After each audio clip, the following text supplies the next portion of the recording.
ఈ ఉదయకాల సమయంలో నేను మీతో మాట్లాడాలనుకుంటున్న విషయం ఏంటి అంటే the real problem of Israel's during the water crisis. అంటే నీటి సంక్షోభ సమయంలో ఇశ్రాయేలు జనాంగం యొక్క నిజమైన సమస్య ఏంటి? ఈ యొక్క వాక్య భాగాన్ని బట్టి ఈ ఉదయకాల సమయంలో కొన్ని విషయాలు మీకు జ్ఞాపకం చేస్తూ వెళ్తాను. ఇశ్రాయేలు జనాంగాన్ని దేవుడు చక్కగా నడిపిస్తూ వచ్చాడు. మనందరికీ బాగా పాత నిబంధన అనేసరికి మొట్టమొదటిగా గుర్తుకొచ్చేటువంటి వ్యక్తులు ఎవరు చెప్పండి? ఇశ్రాయేలు జనాంగం. వారి గురించే మొత్తం దేవుడు ఆ జనాంగాన్ని ఏర్పరచుకున్న తర్వాత ఆ జనాంగమును ఏ విధంగా దేవుడు సంరక్షించుకుంటూ వెళ్ళాడు, ఇవన్నీ కూడా చూస్తూ వస్తాం. అయితే ఒకానొక టైం వచ్చినప్పుడు ఇక్కడ వాక్యం చూస్తే వాళ్ళు మోషే మీద సనుక్కుంటూ లేకపోతే నీళ్లు లేవని ఆయన మీద సనుక్కుంటూ వాదించినట్టుగా చూస్తాం. అక్కడ నీటి సమస్యతో మనం 17వ అధ్యాయంలో చూస్తే ఇశ్రాయేలు సర్వ సమాజము యెహోవా మాట చొప్పున వాళ్ళు ప్రయాణమై సీను అరణ్యంలోని ప్రయాణమై అక్కడ వెళ్తున్న టైంలో వాళ్ళకి నీళ్లు లేనప్పుడు, వాటర్ లేనప్పుడు ఏంటి అంటే వాళ్ళు మోషే మీద సనుక్కున్నట్టుగా చూస్తాం. ఎందుకు? వాళ్ళకి కావాల్సింది ఏంటి అంటే నీరు కావాలి.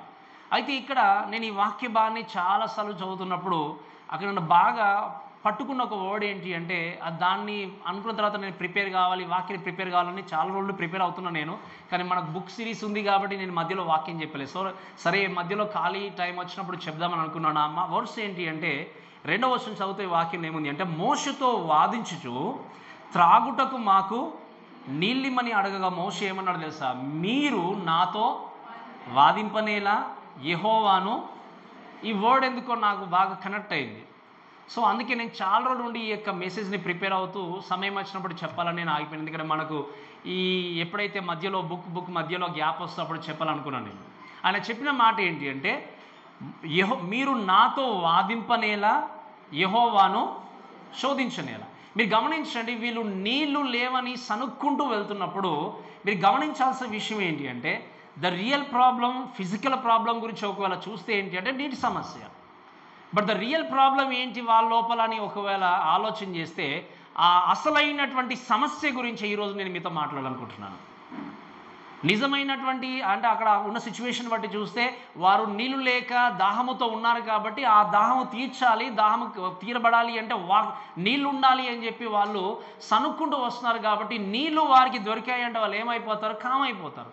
కానీ ఈ సిచ్యువేషన్లో ఉన్నప్పుడు అక్కడ దేవుని యొక్క వాక్యాలు చూస్తే నీటి సమస్య మాత్రమే కాదు, ద రియల్ ప్రాబ్లం ఏంటి అనే విషయాన్ని నేను మీకు త్వరితగా చూపించి ఈరోజు మనం వాక్యం వినడానికి మనం ప్రయత్నం చేద్దాం.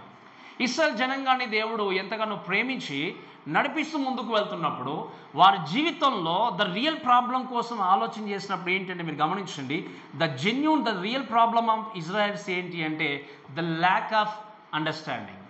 మీకు అర్థమైంది కదా? ఏం చెప్పండి? నిజంగా చెప్పాలి అంటే నిజమైనటువంటి సమస్య వారి జీవితంలో ఏంటి అంటే అర్థము చేసుకోకపోవడం. మరి దేన్ని అర్థం చేసుకోకపోవడము, ఎవరిని అర్థం చేసుకోకపోవడము అనే విషయాన్ని చూస్తే అందుకే ఇశ్రాయేల్ జనాంగానికి ఉన్నటువంటి పేరు ఏంటో తెలుసా? బైబిల్లో స్టిఫ్ నెక్డ్ పీపుల్ అంటారు. ఏమంటారు చెప్పండి? లోబడనొల్లని జనాంగం. అంటే లోబడనొల్లని ప్రజలను ఎందుకంటారు చెప్పండి? ఎందుకు చెప్పండి? చెప్పడం మేము మాత్రము బౌండరీ క్రాస్ చేయడం అంతే. సో లోబడనొల్లన్నటువంటి ప్రజలు అని ఈ పేరు ఎవరు పెట్టారు తెలుసా మీకు? దేవుడు పెట్టాడు.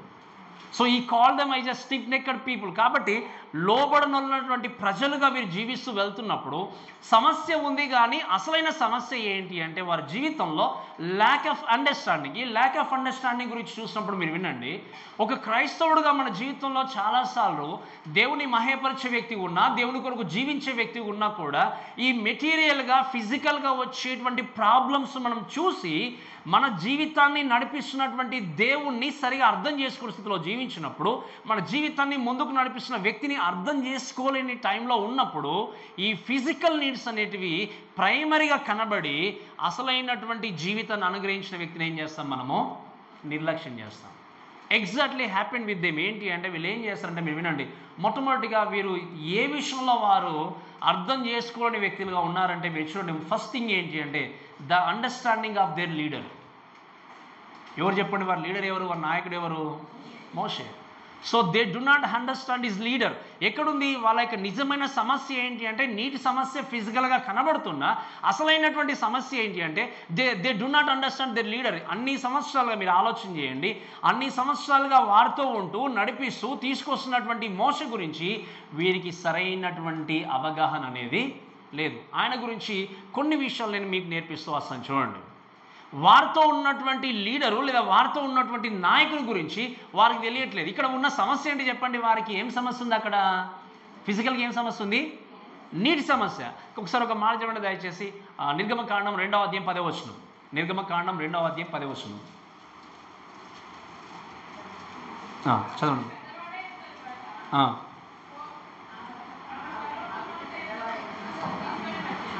చదవండి అమ్మా.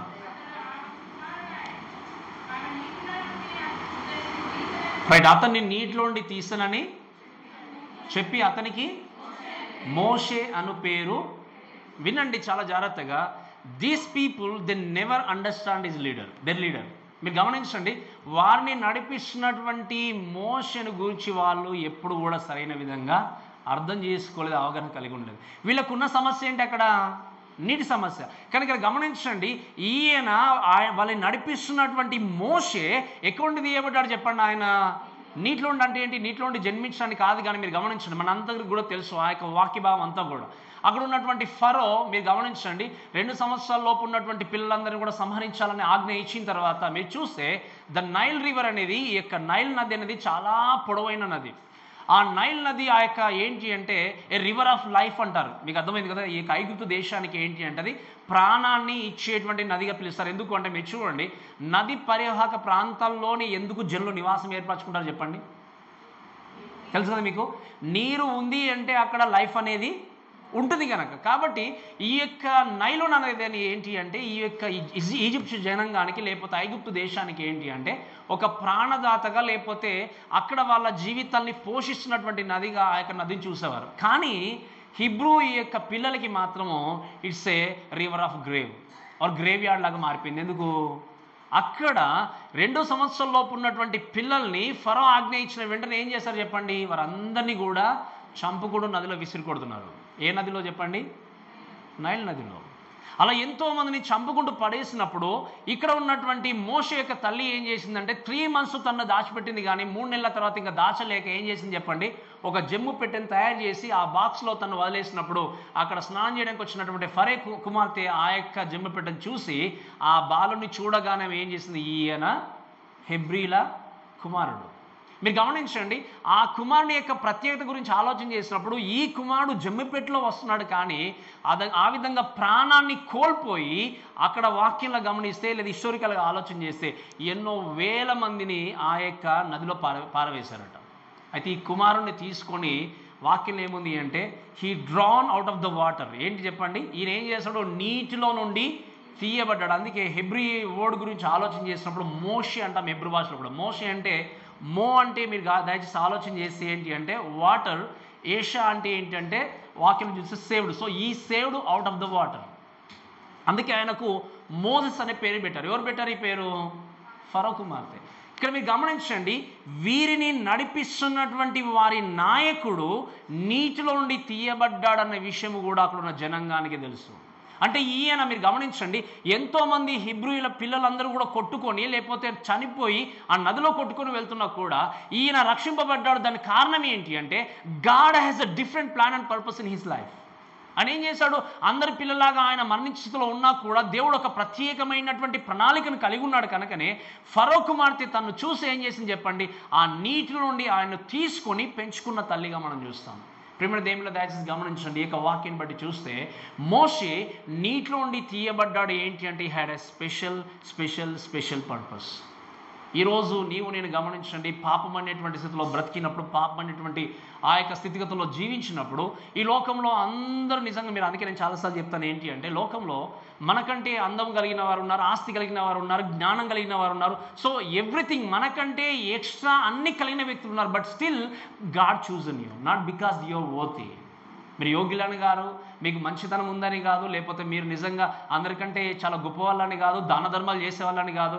మనకంటే మంచిగా చక్కగా అబద్ధం ఆడకుండా అన్యాయం చేయకుండా బ్రతికే వ్యక్తులు ఎంతోమంది లోకంలో ఉండొచ్చు. కానీ దేవుడు ఎందుకు మనం చూజ్ చేసుకున్నాడు? ఎందుకు మనల్ని ఎన్నుకున్నాడు అంటే మనలో ఏం గొప్పతనం కూడా లేదు.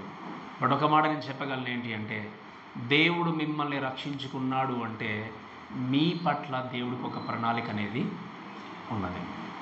అందుకే నేను ఎప్పుడు ఒక మాట చెప్తున్నా, గుర్తుంటుంది కదా, మనం ఎంతకాలం బ్రతుకుంటామన్నది కాదు, కానీ ఎంతవరకు క్రీస్తు కొరకు జీవిస్తామన్నదే ప్రాముఖ్యమే. వయసుతో సంబంధం లేదు ఇక్కడ. నువ్వు 50, 60, 70 ఈ యొక్క వయసుతో సంబంధం లేదు.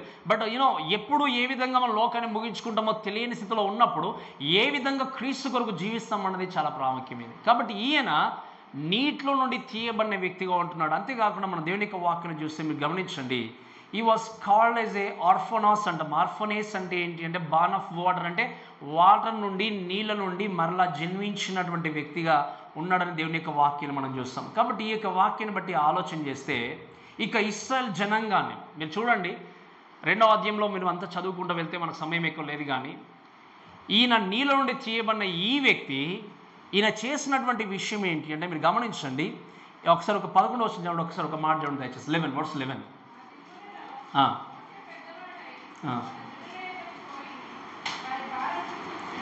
వినండి చాలా జాగ్రత్తగా. ఈయన నాయకుడు ఉంటున్నటువంటి ఈయన మనందరికీ తెలుసు. నేను మీకు హెబ్రీయులకు రాసిన పత్రిక చెప్పినప్పుడు నేను చెప్పాను 11వ అధ్యాయంలో ఒక రాజకుమార్తెగా ఉన్న వ్యక్తి ఈయన రాజుగా వెళ్ళడానికి సిద్ధంగా ఉన్నాడు. రాజుగా కావచ్చు, ఆస్తి ఉంది, అంతస్తు ఉంది, అన్నీ ఉన్నాయి. కానీ అక్కడ వాక్యంలో చూస్తే తన జనులు బాధపడడాన్ని ఆయన చూసి సహించలేక ఇద్దరు పోట్లాడుకుంటున్నప్పుడు ఏం చేస్తాడు చెప్పండి? ఈయన వెళ్ళి వారితో మాట్లాడి సంభాషించి అన్యాయం జరిగిన తర్వాత ఒక వ్యక్తిని చంపేసి ఆయన వెళ్ళిపోయినట్టుగా చూస్తాం. మీరు వినండి, అన్ని కలిగి ఉన్నటువంటి వ్యక్తి ఎవరి పక్షాన్ని నిలబడ్డాడు ఆ రోజు? ఎవరి పక్షాన్ని చెప్పండి? ఇశ్రాయేలు జనాంగము పక్షాన. ఇక్కడ ఈరోజు ఈ యొక్క 17వ అధ్యాయంలో ఇక్కడ ఆలోచన చేస్తే మాకు నీళ్లు లేవని చెప్పి ఏమంటున్నారు చెప్పండి? వాళ్ళు మోషే అంటున్నాడు, మీరు నాతో ఎందుకు వాదిస్తున్నారు? దేవుణ్ణి ఎందుకు శోధిస్తున్నారు? ఎందుకు వాదిస్తున్నారు అనే విషయం చూస్తే బైబిల్లో చాలా మట్టుకు ఆ యొక్క వాక్యంలో నిర్గమకాండంలో చూస్తే ఎన్నో సందర్భాల్లో ఇశ్రాయేలు జనాంగము ఆయన మీద దేవుడి మీద సనుక్కున్నారు అనే మాట చాలాసార్లు రాయబడింది. ఒకనొక సందర్భంలో అంటాడు దేవుడు, ఇంకా వారి సనుగులు నాకు వినబడ్డాయి అంటాడు. ఇంకా దయచేసి గమనించండి. So they had a lack of understanding about their leader. ఎవరు ఈ లీడరు? ఈ నాయకుడు తన జీవితాన్ని సాక్రిఫై చేసి ఎవరి పక్షాన్ని నిలబడ్డాడు ఆ రోజు? ఈ జనాంగం పక్షాన్నే. మీరు బానిసత్వంలో ఉన్నప్పుడు, నిజంగా బానిసత్వంలో నలిగిపోతూ మగ్గిపోతూ జీవిస్తున్నప్పుడు ఈ యొక్క రాజరికాన్ని అనుభవించకుండా ఈ నలిగిపోతున్నటువంటి జనాంగ పక్షం నిలబడి రాజుగా కాబోతున్నటువంటి ఆ వ్యక్తి ఒక వ్యక్తిని చంపేసి లేకపోతే వారి పక్షం నిలబడి ఎక్కడికో పారిపోయిన వ్యక్తిగా ఉంటున్నాడు. మీరు దయచేసి గమనించిన ప్రేమ దేం బిడ్డలారా, ఈ మాటలు వింటున్న మన అందరం కూడా, అందుకే మీరు దయచేసి గుర్తుపెట్టుకోవాల్సింది ఏంటి అంటే the leader always leads you the perfect place. మీరు గమనించండి, లీడర్ నిజమైన నాయకుడు చేసేది ఏంటి? అందుకే నేను చాలాసార్లు చెప్పాను, నిజమైన నాయకుడు ఇచ్చే గొప్ప బహుమానం ఏంటి చెప్పండి? నేను చాలాసార్లు చెప్పాను మీకు, the real are the true or genuine preacher will give you as a gift. ఏంటి చెప్పండి? ఏమి ఇస్తాడు చెప్పండి యాజ్ ఎ గిఫ్ట్గా? The word of God. నిజమైనటువంటి కాపరి ఇచ్చే బహుమానం తన సంఘానికి ఏంటి అంటే సత్యమైన వాక్యమే. ఎందుకు? ఆ సత్యమైన వాక్యాన్ని విన్నప్పుడు ఆ వాక్యము మన జీవితానికి వెలుగుగా ఉండి ఏం చేస్తుంది చెప్పండి? నడిపిస్తూ ఉంటుంది. ఈయన సమస్తాన్ని సాక్రిఫై చేసి ఎవరి పక్షం నిలబడ్డాడు? ఆయన వీరి పక్షం నిలబడ్డాడు. కానీ వీళ్ళు ఏం చేస్తారు? అది మర్చిపోయారు. ఆయన ఎవరి కోసం త్యాగం చేశాడు చెప్పండి? తన కుటుంబం ఉన్నప్పటికీ లేదు, తనకి ఇంకా పెళ్లి కాలేదు, ఏమి కాలేదు, సో నా భార్య కోసమో నా పిల్లల కోసమో ఆయన ఆలోచన చేయలేదు. ఎందుకు? బికాస్ ఆఫ్ దిస్ పీపుల్, అంటే ఈయన నా ప్రజలు అని వీళ్ళు నలిగిపోతున్నారు, బాధలో ఉన్నారు, బానిసత్వంలో ఉన్నారని చెప్పి వారి పక్షం నిలబడి, ఇంకా వాక్యం చూస్తే ఈ స్టుడ్ విత్ దెమ్ ఏం చేశాడు చెప్పండి? వారి కొరకు నిలబడి ఆయన ఆ యొక్క పోట్లాడడం, ఆ యొక్క పోరాడి ఏం చేస్తాడు? మిద్యాన దేశానికి వెళ్ళిపోయినట్టుగా చూస్తాం. ఈ విషయాన్ని వాళ్ళు అర్థం చేసుకోలేని వ్యక్తి ఉన్నారు. So they are fighting for what? నీళ్ళు మాకు లేవు అని చెప్పి మోషే మీద సనుక్కుంటున్నారు. ఆయన అన్నాడు ఏంటంటే, మీరు నాతో వాదించనేలా దేవుణ్ణి ఎంత విసుకొచ్చి అంటాడు చెప్పండి మాట.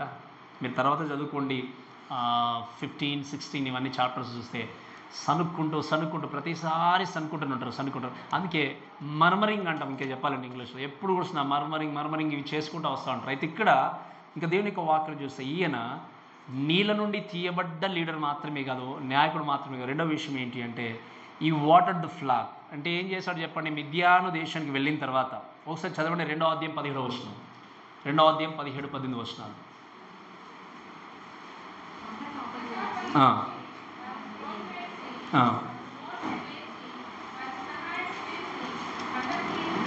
వినండి, ఈయన మిద్యాను దేశానికి వెళ్ళిపోయిన తర్వాత అలసిపోయి యొక్క బావి దగ్గర కూర్చుంటాడు. ఆయన కూర్చున్నప్పుడు అక్కడికి ఏం జరుగుతుందో చెప్పు, మనకు తెలుసు కదా. ఏం జరుగుతుందో చెప్పండి. అక్కడ ఎవరి కుమార్తెలు వస్తారు చెప్పండి?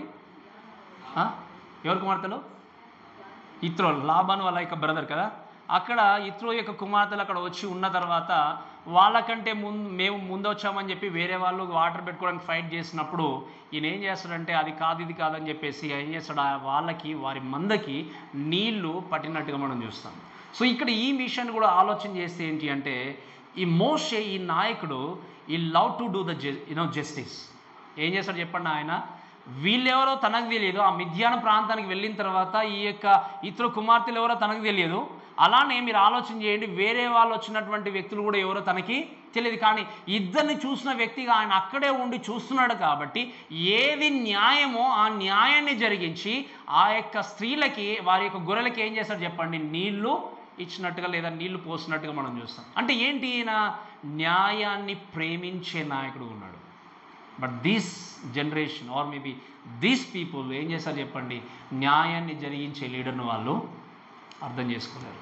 సో దేర్ ఫిజికల్ ప్రాబ్లం ఏంటి అంటే నీళ్ళే, కానీ రియల్ ప్రాబ్లం ఏంటి అంటే they do not understand is their leader. అంటే ఆయన వారిని నడిపిస్తున్నటువంటి నాయకుడు న్యాయాన్ని జరిగించే వ్యక్తి, ఆయన అన్యాయాన్ని జరిగించే వ్యక్తి కాదు. మా కొరకు తన జీవితాన్ని సాక్రిఫైస్ చేసి మా పక్షాన్ని నిలబడ్డటువంటి నాయకుడు అనే విషయాన్ని వాళ్ళు ఏం చేస్తారు చెప్పండి? మర్చిపోయారు. ఈయన ఏం చేస్తాడు చెప్పండి? వారెవరో తనకు తెలియదు, వీరెవరో తనకు తెలియదు, కానీ ఇద్దరి మధ్యలో నిలబడి న్యాయాన్ని జరిగించే వ్యక్తులు. అందుకనే మీకా గ్రంథంలో మనం చూస్తాం. ఆయన అంటాడు, మనుషుడా ఏది ఉత్తమమో దాన్ని తెలుసుకొని ఆయన అంటాడు, నువ్వు న్యాయంగా బ్రతుకుటయు ఇంకేంటంటే మంచితనాన్ని కలిగి ఉండాలంటాడు. ఏమంటాడు చెప్పండి? ద జస్టిస్, అది మంచితనము, న్యాయాన్ని ప్రేమించే వ్యక్తిగా మనం ఉండాలని దేవుడు చెప్తాడు. మీరు తర్వాత చదువుకున్న 6వ అధ్యాయము మనము 8వ వచనంలో చూస్తే, ఓ మనుషుడా ఏది ఉత్తమమో దాన్ని నేను మీకు బోధిస్తున్నాను అంటే ఏమంటాడంటే దాంట్లో ఒక మాట, న్యాయంగా మీరు ఏం చేయాలి? నడుచుకోవాలి. ఈరోజు ఈ మాటలు విన్న ప్రేమైన దేవులారా, ఒక క్రైస్తవుడిగా మన జీవితాన్ని మనం కొనసాగిస్తున్నప్పుడు ఇప్పుడు అన్యాయానికి చోటు అన్న విధంగా మనకు కనబడచ్చు. అందుకే నేను చాలాసార్లు చెప్పాను, if somebody does wrong, if something is goes wrong, as a క్రిస్టియన్గా నువ్వు చేయాల్సిన విషయం ఏంటి అంటే, ఒక వ్యక్తి అబద్ధం ఆడుతూ వెళ్తున్నాడు, ఒక వ్యక్తి మోసం చేస్తూ వెళ్తున్నాడు అంటే యాజ్ ఎ క్రిస్టియన్గా నువ్వు చేయాల్సింది ఏంటి చెప్పండి? ఏం చేయాలి చెప్పండి? తప్పకుండా మనము, అందుకే మీరు తెలుసో తెలియదే కానీ ఒకవేళ మనం అందరూ చేస్తున్నారు కానీ కొన్నిసార్లు చేసుకుంటూ వెళ్ళిపోతాం. కానీ ఏదైనా ఒక విషయము జరిగించిన తర్వాత క్రైస్తవులను తెలిసింది అనుకోండి అన్ని జనులకి, మీరు క్రిస్టియన్స్ కదా మీరు కూడా ఇలా చేస్తారా అని ఎప్పుడైనా విన్నారా? మీరు మాట విన్నారా ఎప్పుడైనా? అంటే మీరు క్రిస్టియన్స్ కదా మీరు కూడా ఇలా చేస్తారంటే అర్థం ఏంటి? వాళ్ళు క్రైస్తవులైన వాళ్ళు ఇలా వాళ్ళు ప్రవర్తింపరు, క్రైస్తవులైన వాళ్ళు ఇలా వాళ్ళు జీవించరు అన్న విషయం ఎవరికి తెలుసు? అంటే మేము జీవిస్తాము కానీ వీళ్ళు జీవించరు అన్నటువంటి అర్థంతో కూడిన అవగాహన అన్ని జనులు కలిగి ఉన్నారు. కానీ మనం చేసేది ఏంటి చాలాసార్లు అంటే, వాళ్ళు ఒక్కటి చేశారని చెప్పి మనం ఏం చేస్తాం, మనం చేస్తే ఏమవుతుంది అందరితో పాటు అని అన్యాయంగా ప్రవర్తించేవారు, అబద్ధాన్ని ఆసరగా తీసుకుని బ్రతికేవారు లోకంలో ఎంతమంది క్రైస్తవులు. But remember, in this last days మనం బ్రతుకుతున్నప్పుడు, జీవితాన్ని కొనసాగిస్తున్నప్పుడు న్యాయాన్ని ప్రేమించే వ్యక్తులు ఉండాలి. మీరు వినండి, న్యాయాన్ని జరిగించే నాయకుడు ఉన్నాడు ఇక్కడ, కానీ వాళ్ళు ఏం చేస్తారు? ఆ నాయకుని మాత్రం వాళ్ళు అర్థం చేసుకోలేకపోయారు. ఈరోజు వాక్యమైన ప్రేమ దేవుని బిడ్డలారా, వింటున్న ప్రేమ దేవుని బిడ్డలారా, మన జీవితంలో న్యాయంగా బ్రతకాలి అంటే, దేవుని కొరకు జీవించాలి అంటే మిమ్మల్ని నడిపిస్తున్నటువంటి వ్యక్తిని మీరు ఏం చేయాలి? అర్థం చేసుకోవాలి. మనందరికీ దిక్సూచేటి చెప్పండి ఈ వాక్యం.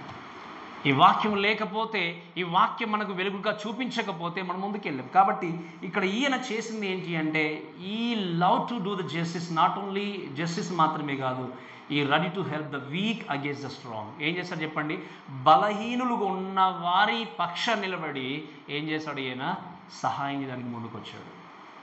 ఇంకా కూడా ఈయన వీళ్ళు అర్థం చేసుకోవట్లేదు. అయ్యో వీళ్ళు బలవంతులుగా ఉన్నారు, స్త్రీలు బలహీనులుగా ఉన్నారు, అక్కడ బలవంతులుగా ఉన్నటువంటి మెయిన్ను ఎదిరించి ఏం చేశాడు చెప్పండి? ఒక్కడే వారి పక్షాన్ని నిలబడి వీరికి న్యాయం తెచ్చాడు. అంటే ఏంటి? బలహీనులుగా ఉన్నటువంటి వారి పక్షాన్ని నిలబడి ఏం చేశాడు? న్యాయం తెచ్చాడు. రోమపత్రిక 15వ అధ్యాయం 1వ వచనం ఏమన్నా దయచేసి 1-2 వచనాలు. రోమపత్రిక 15వ అధ్యాయం 1-2 వచనాలు.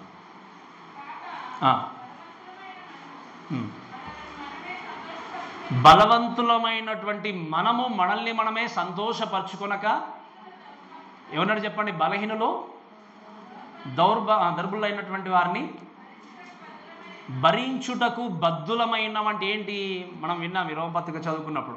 బద్దులం అంటే వీఆర్ రెస్పాన్సిబుల్. ఇది ఏంటి? దాని విషయంలో ఆలోచన చేస్తే, బలవంతులుగా ఉంటున్నటువంటి నీవు నిన్ను సంతోషపరచుకోనకుండా బలహీనుడుగా ఉన్నటువంటి క్రైస్తవుని ఎదుటి వ్యక్తి నువ్వేం చేయాలి? బలపరిచే వ్యక్తిగా ఉండాలి.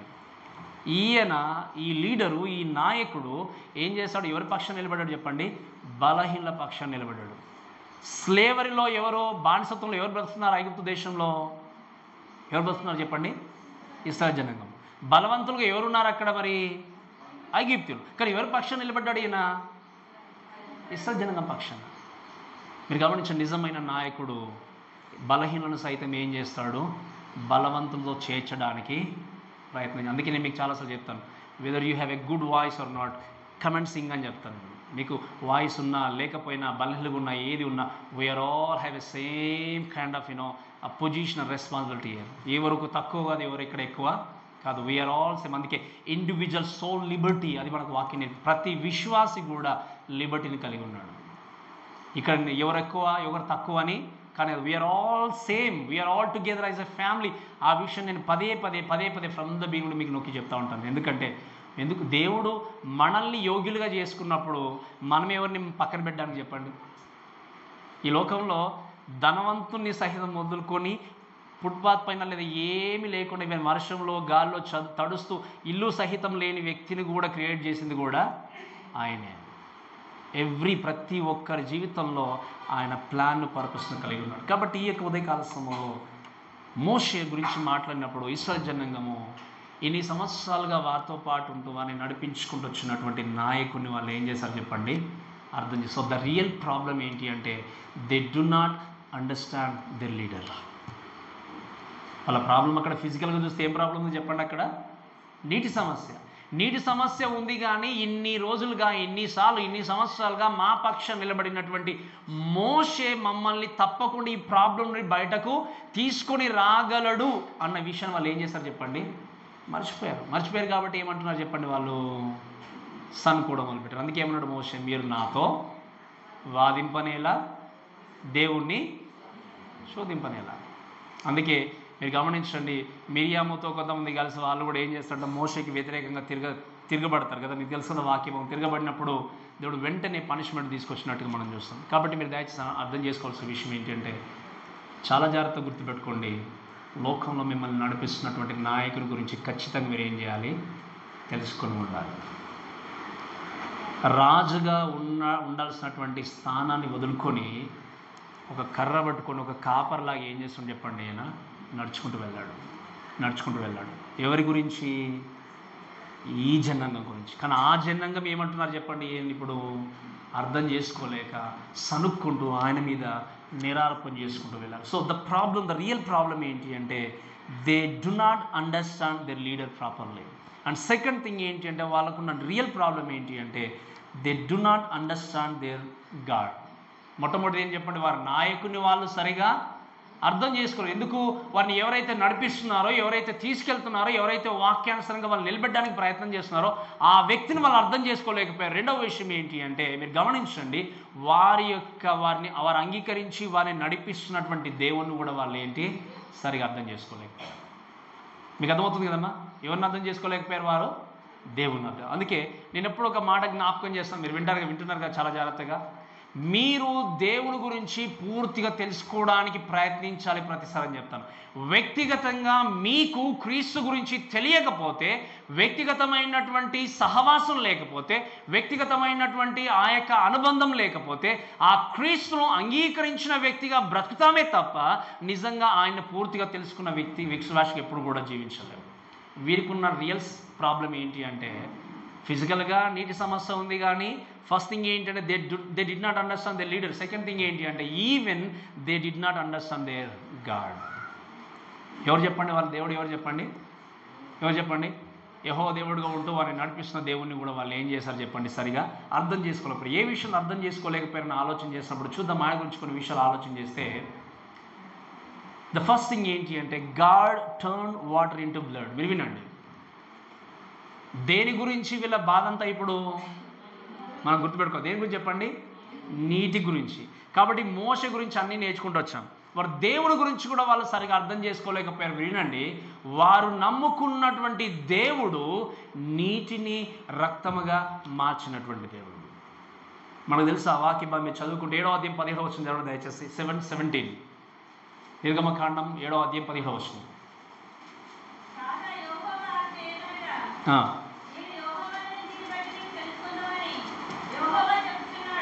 చదవండి.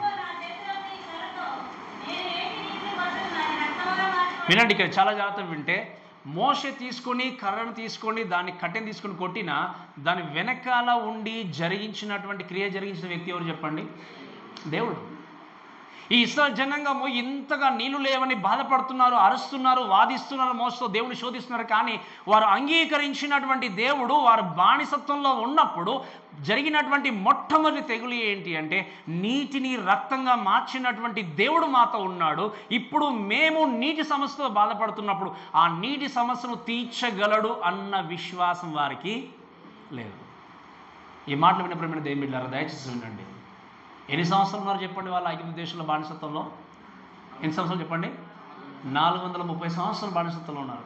ఈ బానిసత్వంలో కొట్టుమిట్టాడుతున్నటువంటి వీరికి వారిని విడిపించడానికి దేవుడు మొట్టమొదటి జరిగించినటువంటి క్రియ ఏంటంటే, చాలా జాగ్రత్త వినాల్సిన విషయం ఏంటి అంటే, ఈ డిడ్ ఎ గ్రేట్ మిరాకిల్ ఏంటి అంటే వాటర్ టర్న్ ఇంటూ బ్లడ్.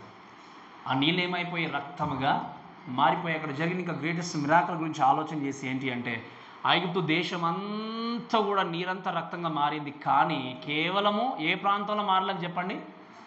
ఏ ప్రాంతంలో? గోషాను ప్రాంతంలో మాత్రము ఆ యొక్క నీరు రక్తంగా మారలేదు. ఎందుకంటే ఆ ప్రాంతంలో ఎవరున్నారు? ఇశ్రాయేలు జనాంగం. ఇదంతా ఏం చేశారు వీళ్ళు? చెవులతో వినలేదు. మీకు అర్థం కదా? చెవులతో వినలేదు. ఏం చేశారు? దానికంటే ముందు కళ్ళతో చూశారు. కళ్ళతో చూశారు. ఏంటి? దేవుడు ఈ యొక్క నీటిని రక్తంగా మార్చాడు అని చెప్పి. మీకు నేను చాలాసార్లు చెప్పాను. ఈ యొక్క 10 తెగుళ్ళ వెనకాల 10 మంది దేవతలు ఉంటారు ఈ ఐగుప్తీయులకి. ఆ దేవతలందరినీ కూడా దేవుడు ఓడించేసి వీరిని విడిపించుకొని వచ్చినటువంటి దేవుణ్ణి మర్చిపోయి ఈరోజు వాళ్ళు ఏం చేస్తున్నారు? 17వ అధ్యాయానికి వచ్చేసరికి ఏం చేస్తున్నారంటే దేవుని వాళ్ళు శోధించడం మొదలుపెట్టారు. ఈరోజు ఈ మాటలు ప్రేమ దేవుడు, నీ జీవితంలో కూడా దేవుడు ఎన్నో గొప్ప కార్యాలు చేసిన, ఎన్నో అద్భుత కార్యాలు చేసిన, నిజంగా ఏదైనా ఆపద వచ్చినప్పుడు, కష్టం వచ్చినప్పుడు, లేకపోతే రోగమైనా ఫైనాన్షియల్ ఏదైనప్పుడు, ప్రభు ఇంకా మీరే నాకు దిక్కు అని ఎప్పుడు ప్రార్థన జ్ఞాపకం వస్తుంది, చర్చ్ జ్ఞాపకం వస్తుంది, పాస్టర్ జ్ఞాపకం వస్తుంది, అన్నీ ఉంటాయి. ఆ మిరాకిల్ ఆ యొక్క క్రియ జరిగిన అయిపోయిన తర్వాత, అన్ని ప్రాబ్లమ్స్ సాల్వ్ అయిన తర్వాత again will remember God when the next problem arrives. అంతే కదా? ఎప్పుడు చెప్పండి? చాలా సందర్భాల్లో most of the Christians are like that. ఈ సమస్యలన్నీ తీరి ఉన్నప్పుడు దేవాని ప్రార్థన చేసి ఈ సమస్యలన్నీ అయిపోయిన తర్వాత మళ్ళీ ఒక సమస్య వచ్చినప్పుడు అయ్యో దేవుడు ఉన్నాడు కదా అని అన్న తర్వాత అప్పుడు కూడా దేవుని దగ్గరికి వచ్చి నమ్మకంగా మొరపెట్టుకుంటారా? ప్రభువా నన్ను ఎందుకు వదిలేశారు అంటాం. కానీ ఇదివరకు చేస్తాం మేలను ఏం చేస్తాం చెప్పండి? మర్చిపోతాం. అందుకే కీర్తనకారుడు అంటాడు, నా ప్రాణమా యెహోవాను సన్నతించుము, ఆయన చేసిన ఉపకారములలో దేని మరొకము. అందుకే కొంతమంది ఉన్నారు మన విశ్వాసులు, స్మాల్ మ్యాటర్ ఆఫ్ బర్త్డే అయినా ఏదైనా, so they love to pray with their pastor. నిజంగా అప్రిషియబుల్.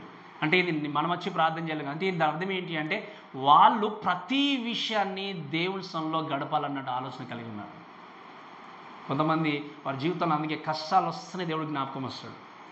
కష్టాలు వస్తేనే నిజంగా లేదా సంఘం కష్టాలు వస్తేనే కాపరి జ్ఞాపకం వస్తుంది. వినండి, అంటే just forget about me, but just think about your God. Think about your God today as they forget there own God. ఈరోజు నీ జీవితంలో నీ దేవుని గురించి నిజంగా నువ్వు అర్థం చేసుకునే స్థితిలో ఉన్నావా? నీవు అంగీకరించినటువంటి యేసు క్రీస్తు గురించి నీకు పూర్తిగా తెలుసా? నీవు అంగీకరించినటువంటి క్రీస్తు నీ జీవితాన్ని ఎలా ప్రేమించాడు, ఎలా నడిపిస్తున్నాడు, ఎలా ముందుకు తీసుకెళ్తున్నాడు, అంగీకరించినటువంటి దేవుని నీవు తెలుసుకోకపోతే నీ జీవితంలో దేవుని మీద సనిగే వ్యక్తి ఉంటావు, దేవుని కాపుల మీద సనిగే వ్యక్తి ఉంటావు. నీ జీవితంలో దేవుని కంటే ఎక్కువ లోకానికి ప్రాధాన్యత ఇచ్చే వ్యక్తిగా ఉంటావు. ఈ లీడర్ ఏం చేశాడు చెప్పండి? లోకాన్ని వదిలేసి దేవుని కోసం నిలబడ్డాడు.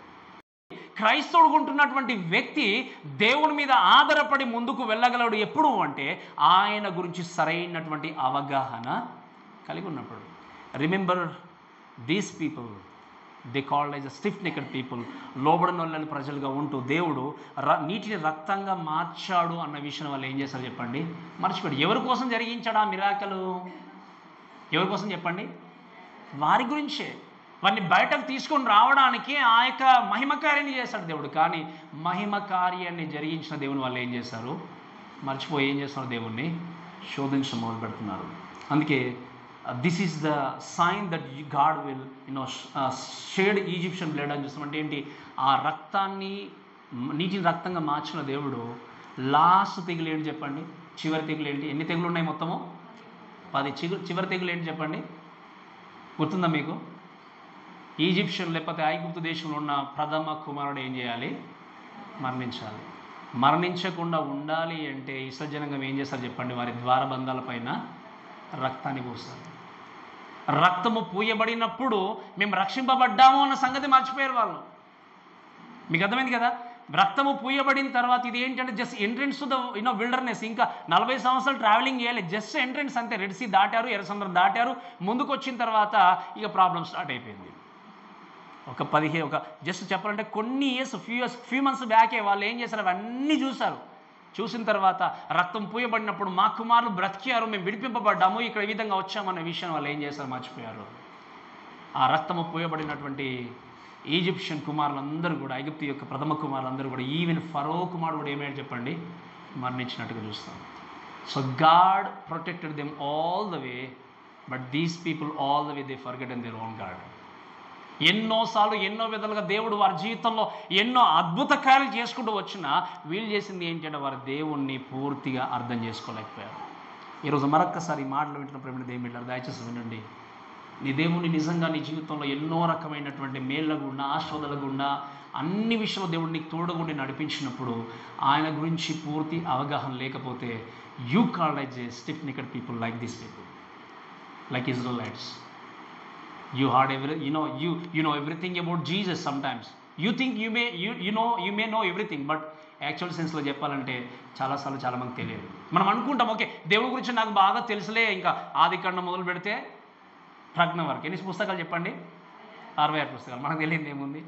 క్రొత్త నిబంధనలో 39, పాత నిబంధనలు 39, క్రొత్త నిబంధనలో 27 పుస్తకాలు తెలిసాయి అంతే. ఇంకా అంటే ఏంటి? మనం అనుకుంటాం ఏంటంటే we know the word, we know everything అనుకుంటాం. మన యాక్చువల్ సెన్స్లో ఆలోచన చేస్తే exactly people are living these days like Israelites. They think that they know everything.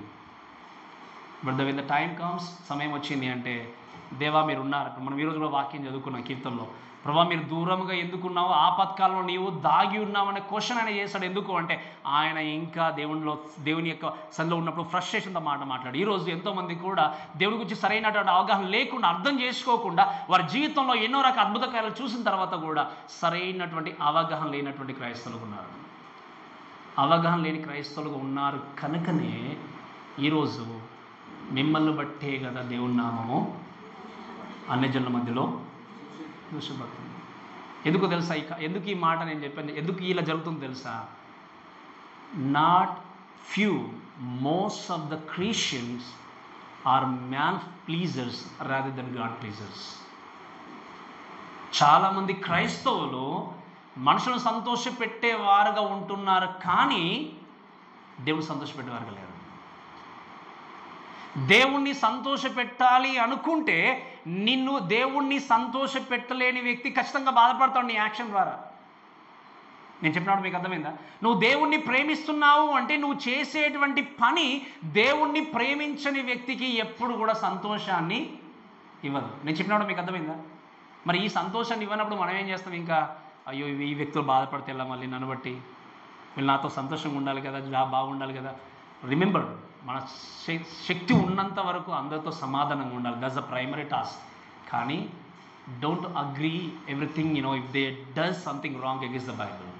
ఒకవేళ బైబిల్కి వాక్యానికి వ్యతిరేకంగా జరిగించాము అంటే we are not here to agree, because we are here to please our God. మనం ఎందుకున్నాం చెప్పండి? ఇక్కడ దేవుని మహిమపరచడానికి. వీళ్ళు ఉన్నారు, వీళ్ళ దేవుణ్ణి ఏం చేస్తారు? వీళ్ళు అర్థం చేసుకోలేకపోయారు. మీరు గమనించండి, ఆ దేవుడు చేసింది ఏంటి అంటే నీళ్లను రక్తంగా మార్చిన దేవుడు. అంతేకాకుండా ఇంకో మాట చూడండి, వారి దేవుడు చేసిన ఇంకో గొప్ప కార్యం ఏంటి అంటే God brought them to the water. ఏం చేశాడు? నీటి గురించి వీళ్ళు బాధపడుతున్నారు కదా. ఇప్పుడు ఏం లేవని బాధపడుతున్నారు చెప్పండి? మీకు అర్థమవుతుంది కదా? ఇంకా నేను ముగిస్తాను వీళ్ళు చాలా త్వరగా. ఏం లేవని బాధపడుతున్నారు వీళ్ళు? నీళ్లు లేవని బాధపడుతున్నారు. కానీ ఆ నీటినే రక్తంగా మార్చిన దేవుడు వాడుతూ ఉండన్న విషయాన్ని వాళ్ళు ఏం చేశారు? మర్చిపోయారు. రెండవ విషయం ఏంటి అంటే, కేవలం తాగడానికి మాత్రమే కాదు, ఆ యొక్క గొప్ప సముద్రమైనటువంటి ఎర్ర సముద్రం నుండి ఆయన ఏం చేశాడు చెప్పండి? వీరిని తీసుకొని వచ్చిన సంగతి కూడా వీళ్ళు ఏం చేశారు? మర్చిపోయారు. ఎర్ర సముద్రాన్ని 2 పాయలుగా చీల్చిన దేవుడికి నీళ్ళు ఇవ్వడం కష్టమా? ఎంతమంది కష్టం అంటారో చెప్పండి? వెనుకున్న వాళ్ళు చెప్పాలి. ఎంతమంది కష్టం అంటారు చెప్పండి? ఎర్ర సముద్రాన్ని 2 పాయలుగా చీల్చిన దేవుడికి నీళ్లు ఇవ్వడం కష్టమా? కష్టం కాదు. వీళ్ళు ఏం చేశారంటే మీరు గమనించండి, దేవుడు 2 భాగాలుగా 2 పాయలుగా మనం 15 అధ్యాయంలో చూస్తున్నాం అంతా కూడా 2 భాగాలుగా దేవుడు చీల్చిన తర్వాత చాప్టర్ 14లో 2 భాగాలుగా చీల్చి ఏం చేశాడు? ఈ యొక్క ఇశ్రాయేలు జనాంగాన్ని సేఫ్గా ఏం చేశాడు? ఆ యొక్క ఐగుప్తు దేశం నుండి బయటకు తీసుకొని వచ్చాడు. వాక్యంలో మనం గమనిస్తే, ఇంకా దేవుని యొక్క వాక్యంలో చూస్తే ఒకసారి ఒక మాట చదవండి, మీకు క్లియర్గా మీకు అర్థమవుతుంది. వర్స్ 16 చదవండి దయచేసి. 14వ అధ్యాయం 16వ వచనం.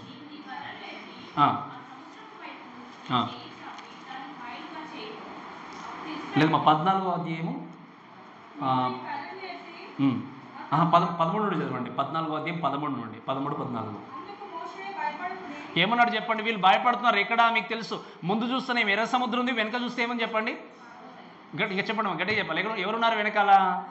ఫరో సైన్యం ఉంది. ముందు చూస్తేనేమో ఎర్ర సముద్రం ఉంది. అప్పుడు ఏమన్నాడు మోషే? భయపడకుడి, యెహోవా మీకు నేడు కలగజేయ రక్షణను మీరు ఊరక నిలిచుండి చూడుడి. మీరు నేడు చూసిన ఐగుప్తుని ఇక మీదట మరి ఎన్నడూ కూడా చూడరు. తర్వాత యెహోవా మీ పక్షమున యుద్ధం చేయును, మీరు ఊరకే ఉండవలనని ప్రజలతో చెప్పాను. మీరు గమనించండి దయచేసి, ఈ వాక్యాన్ని వినండి చాలా జాగ్రత్తగా. ఈ మాట చెప్పిన తర్వాత కూడా ఇస్రాయేలు జనాంగం ఏం చేస్తారు తెలుసా? 15 వచ్చింది చూడండి మళ్ళీ ఒకసారి.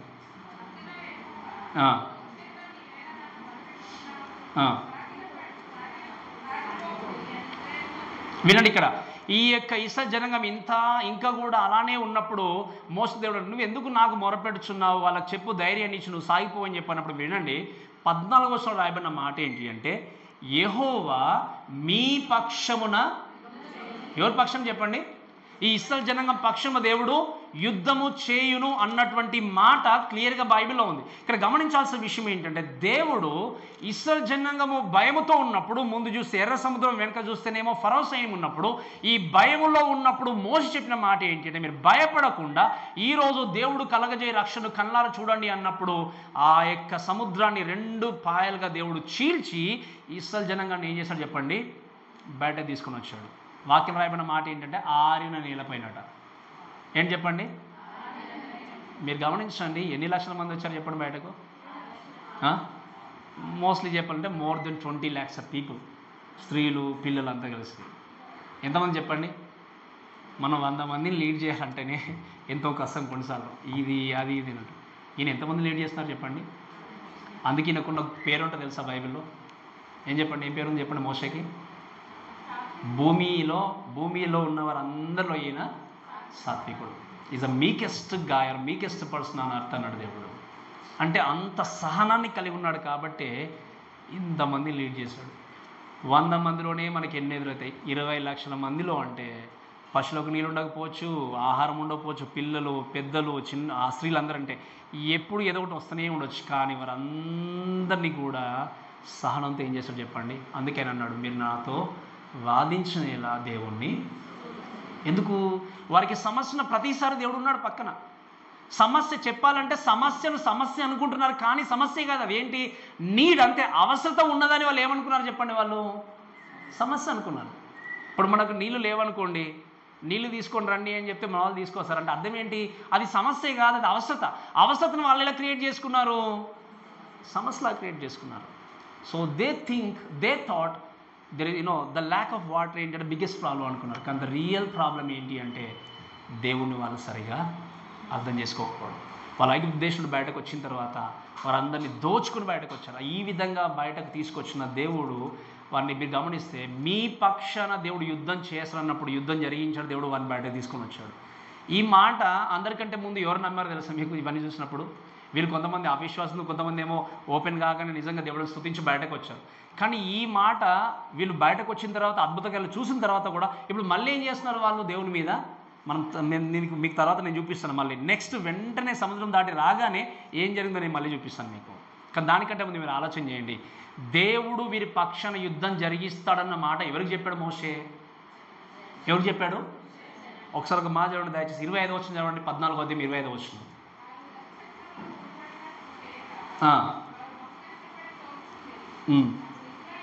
అప్పుడు ఐగుప్తీయులు ఇశ్రాయేలు ఎదుట నుండి పారిపోదాము రండి, యెహోవా వారి పక్షమున యుద్ధము. సో ఈజిప్షియన్స్ ఏం చేస్తారు? They understood the Lord of Israel. మోషే ఎవరితో అన్నాడు చెప్పండి? దేవుడు మన పక్షాన యుద్ధం చేస్తారని చెప్పి ఎవరితో అన్నాడు మోషే? ఎవరన్నారు ఈ మాట? ఇప్పుడు వారి పక్షాన దేవుడు యుద్ధం చేస్తున్నాడు అని ఐగుప్తులు తెలుసుకున్నారు. అందుకే మోస్ట్ ఆఫ్ ద టైం ఏంటి అంటే, దేవుని గురించి సరిగా దేవుణ్ణి నమ్ముకొని వారు దేవుని యొక్క గొప్పతనాన్ని అర్థం చేసుకునే స్థితిలో ఉన్నారు. కానీ దేవుని అంగీకరించినటువంటి వ్యక్తులు ఆయన యొక్క క్రియలను చులకనగా చూసి ఆయన గురించి పూర్తిగా అర్థం చేసుకోలేకుండా ఆయన మీద అపనమ్మకం కలిగిన జనాంగంగా ఉన్నారు. ఎర్ర సముద్రం దాటి వచ్చిన తర్వాత రాహాబు అంటది కదా, ఏమంటుంది చెప్పండి? వేగలవారిని చూసి ఏమంటుంది ఆవిడ? మీ దేవుడు చేసిన అద్భుత కార్యాలను చూసిన తర్వాత, మేము విన్న తర్వాత, ఎర్ర సముద్రుడు ఎలా మిమ్మల్ని బయటకు తీసుకొచ్చాడు ఇవన్నీ మేము విన్న తర్వాత మా గుండెలు కరిగిపోయినంటది ఆవిడ. ఈవెన్ అక్కడ ఉన్నటువంటి అష్షూరు రాజులు కానీ మోయాబీల రాజులు కానీ వాళ్ళు కూడా ఏమంటారు అంటే, మీ దేవుడు మీ జీవితంలో చేసిన అద్భుత కార్యాలు మేము చూసినప్పుడు మా గుండెలు చెదిరిపోయానంటారు వాళ్ళు. ఈ విధంగా అన్యులు దేవుని యొక్క గొప్పతనాన్ని అర్థం చేసుకున్న వ్యక్తులు ఉన్నారు. కానీ వీరిని ప్రేమించి దేవుడు సహించి ముందుకు నడిపిస్తూ ఎర్ర సముద్రాన్ని సహితం దాటించి బయటకు తీసుకుని వచ్చిన తర్వాత కూడా అన్ని అద్భుత కార్యాలు చేసిన దేవుణ్ణి ప్రక్కన పెట్టి మర్చిపోయి ఇప్పుడు నీళ్ళేవు ప్రభువా అని ఎవరి మీద వాదిస్తున్నారు చెప్పండి? మోషే మీద వాదిస్తున్నారు, దేవుణ్ణి శోధిస్తున్నారు. ఈ మాటలు విని ప్రేమ ఏమిటారు? మీరు దేవుణ్ణి ఎంతగా ప్రతిరోజు శోధిస్తున్నారు. ఒక్కసారి ఆలోచన చేయండి. దేవుడు నీళ్ళ నుండి సహితం మాత్రమే బయటకు తీసుకుంటారు. ఇంకా ఈ మాట చెప్పిన ముగిస్తాం. చివరికి ఏంటి అంటే, God turn the bitter water into sweet water. ఈ మాట చదవండి 15వ అధ్యాయం 23, 25 వచనాలు. 23 చదవండి అమ్మా. 15వ అధ్యాయము 23 వచనాలు. ఆ మార నీళ్ళు చేదయ్య కనుక తాగలేకపోయేది.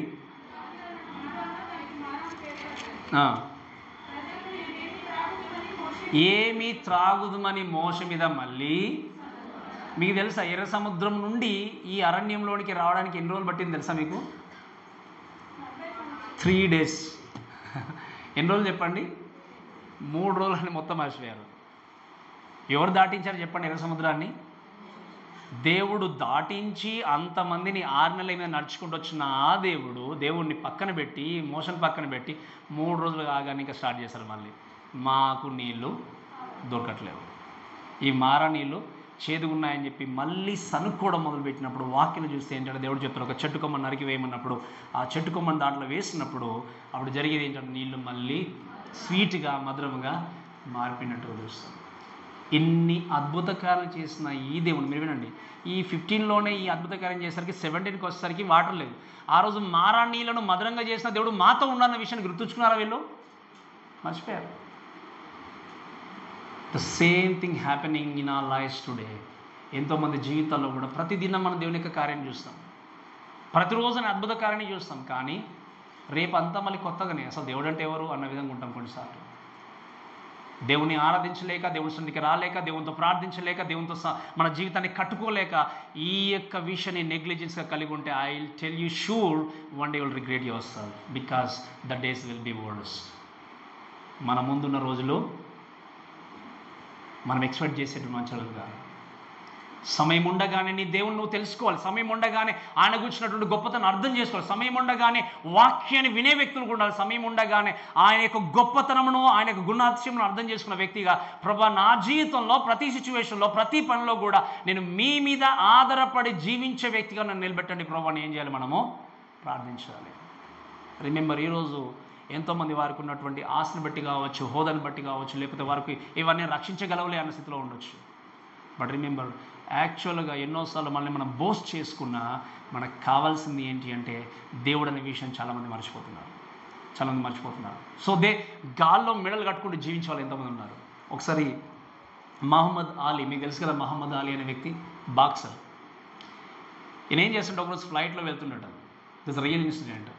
ఫ్లైట్లో వెళ్తుంటే సో ఆయనకి ఏంటంటే మహమ్మద్ అలీకి కొంచెం గర్వం ఎక్కువ, because I'm the strongest guy అన్నట్టుగా గర్వంతో ఉన్నప్పుడు ఆయన ఫ్లైట్లో వెళ్తున్నప్పుడు ఆ ఫ్లైట్ అటెండెన్స్ ఆయన అటెండర్ ఏం చేసింది అంటే, సార్ మీరు బెల్ట్ పెట్టుకోండి సీట్ బెల్ట్ అంటే ఆయన అన్నట Superman don't need a seat belt అన్నట. ఆయన ఏమన్నా చెప్పండి, సూపర్ మ్యాన్ డోంట్ నీడ్ అంటే సూపర్ మ్యాన్ ఉన్న వ్యక్తికి ఈ సీట్ బెల్ట్ పెట్టుకోవడం అవసరం లేదు అంటే, అప్పుడు ఆమె ఆలోచన చేసి చూసి ఒక మాట అందట, even Superman either don't need aeroplane కూడా అందట ఆమె.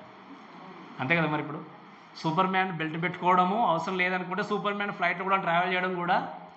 అంటే జనాలు ఏంటి అంటే దే థింక్ వారు కలిగి ఉన్నదంతా కూడా మేము జీవించగలము, బ్రతకగలం అనుకుంటారు. కానీ they need God physically, spiritually, primarily, compulsory. ఆ విషయం గుర్తుపెట్టుకోకుండా చాలామంది ఏంటి అంటే వీ కెన్ డూ ఎవ్రీథింగ్ అంటారు. కానీ అపోస్తలుడైన పౌలు ఏమన్నాడు చెప్పండి, I can do all things that one who strengthens me అంటాడు ఆయన. నన్ను ఎవరైతే బలపరుస్తారో నన్ను బలపరచు అని నేను సమస్తాన్ని. కాబట్టి ఈరోజు ఈ మాటలు ప్రేమ దేవుని బిడ్డలారా, దేవుడు ఇవన్నీ చూపించి చివరిగా మాట ఏమని చెప్పాడంటే 26వ వచనంలో, దేవుడిని యెహోవా వాక్కును శ్రద్ధగా విని ఆయన దృష్టికి న్యాయమనం చేసి ఆయన ఆజ్ఞకు విధేయులై ఆయన కట్టలన్నీ అనుసరించి నడుచుకునేలా నేను ఐగుప్తులో కలగజేసిన రోగంలో ఏది మీకు రానియను, నిన్ను స్వస్థపరచు యెహోవాను. So God made A rule for them. ఒక రూల్, ఆయన రూల్ ఏం చేశాడు, ఒక పెట్టాడు. ఈరోజు ఈ మాటలు విన్న ప్రేమ దేవుని బిడ్డలారా, ఇవన్నీ విన్న తర్వాత మీరు చెప్పండి, what is the real problem with them? చెప్పండి, ఏం ప్రాబ్లం చెప్పండి వాళ్ళతో?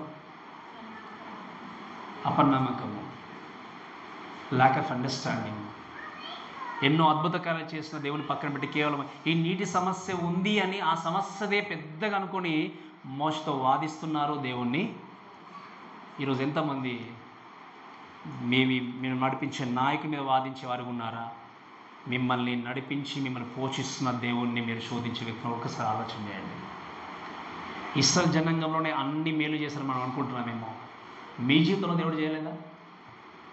మీ బ్రతుకులో చేయలేదు చెప్పండి. ఈరోజు ఇక్కడ ఉన్న వ్యక్తుల్లో పాస్టర్ గారు నా జీవితంలో నిజంగా దేవుడి మేలు నేను ఎప్పుడు చూడలేదన్న వాళ్ళు ఉన్నారు ఎవరైనా ఇక్కడ?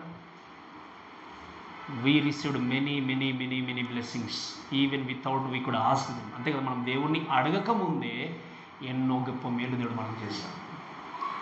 ఇవన్నీ చేసినప్పుడు ఈరోజు నేను నడిపిస్తున్నటువంటి కాపరిగా నీ లీడర్ విషయంలో నువ్వు ఎటువంటి అండర్స్టాండింగ్ కలిగి ఉన్నావు? సెకండ్ థింగ్, నువ్వు అంగీకరించినటువంటి దేవుని గురించి నీకు నిజంగా తెలుసా?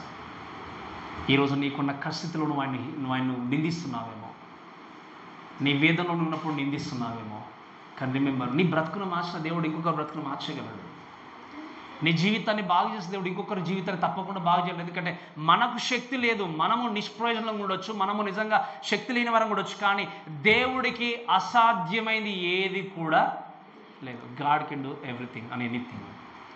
ఈ మాట మరి నమ్మగలిగితే నేను గుర్తు చేసే మరొక మాట ఏంటి అంటే, రిమెంబర్ వన్స్ అగైన్, ఒక్కసారి గుర్తుపెట్టుకోండి, ఇస్రాయేల్ జనాంగం లాగా సరైన విధంగా మీ నాయకుని అర్థం చేసుకోలేకపోతున్నారా? సరైన విధంగా మీ దేవుని మీరు అంగీకరించకపోతే, అర్థం చేసుకోకపోతే, ఈ రోజు నుండి అయినా జాగ్రత్తగా దేవుని యొక్క వాక్యాన్ని వింటూ మీరు వినండి. మీ నాయకుని కానీ మీ దేవుణ్ణి కానీ మీరు అంగీకరించిన దేవుణ్ణి కానీ క్లియర్గా స్పష్టంగా ఎప్పుడు అర్థం చేసుకుంటారు? ఏ విధంగా అర్థం చేసుకుంటారు చెప్పండి? ఏ విధంగా అర్థం చేసుకుంటారు? దేవుడు చెప్పాడు, కింద ఒక రూల్ పెట్టాడు, మీరు నా కట్టలను మీరు అనుసరించి వారిని గ్రహించి గాయకొని మీరు ముందుకు వెళ్తే మిమ్మల్ని బాగు చేస్తాను, మిమ్మల్ని స్వస్థపరచు దేవుణ్ణి. If maybe mentally, physically, maybe your sick, physically సిక్నెస్తో ఉండొచ్చు, మెంటల్గా సిక్నెస్తో ఉండొచ్చు, కానీ మిమ్మల్ని బాగుపరిచేది దేవుడు. అవి తెలియాలి అంటే, ఆయన అర్థం చేసుకోవాలి అంటే మనకున్న ఏకైక సోర్స్ ఏంటి చెప్పండి? ఈ వాక్యం. ఈ వాక్యాన్ని చదువుతూ మిమ్మల్ని నడిపించే నాయకులు కానీ మిమ్మల్ని మార్చి మీ బ్రతుకును మార్చి పరలోక రాజ్యానికి తీసుకెళ్తున్నటువంటి దేవుణ్ణి పూర్తిగా తెలుసుకొని ఆయన కొరకు జీవించే వ్యక్తులుగా మేము నడవాలని, మనందరం ముందుకు సాగాలని కోరుకుంటూ మనందరం ప్రార్థన కొరకు సిద్ధపడుతూ ముందుకు వెళ్దాం. కాబట్టి ఈ మాటలను మన దేవుడు దీవించి ఆస్వాదించును గాక.